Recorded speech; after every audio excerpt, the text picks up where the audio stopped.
365 দিন 24x7 একটা মানুষ একই রকমভাবে অ্যাক্টিভ থাকতে পারে না।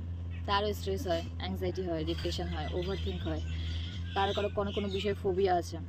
দেখুন, আপনি একটা মানুষকে সোশ্যাল মিডিয়ায় দেখলেন, ভালো একটুখানি হাসলো, কথা বললো, খুব চার্মিং পার্সোনালিটি, দেখে আপনার খুব ভালো লাগলো, মনে হলো এই তো আমি আমার লাকি জিনিস পেয়ে গেছি, আমার একদম লাইফ পার্টনার চলে এসছে। সে সময় আমাকে টিপ নিয়ে অনেকে কথা বলে না, যে টিপ পরলে ভালো লাগে, কানের পরলে, গলার পরলে।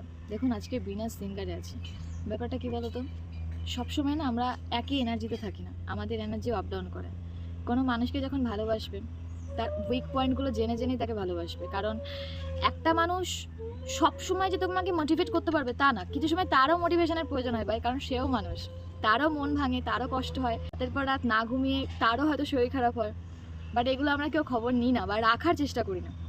একটা মানুষ এসে ক্যামেরায় কতটা কি জানাচ্ছে বা বলছে, এটাই মানে সব কিছু কোথাও গিয়ে না এখন একটা ওই লোক দেখানো ব্যাপারগুলো চলে এসছে। ভালোবাসা সেটাও লোক দেখানো, মোটিভেশন বোধহয় সেটাও লোক দেখানো। দিদি মোটিভেট করে দাও, দিদি আমার এই প্রবলেম, দিদি আমার সেই প্রবলেম। দেখো, প্রবলেম দিদিরও থাকে, দিদিও একটা মানুষ, দিদি রোবট নয়।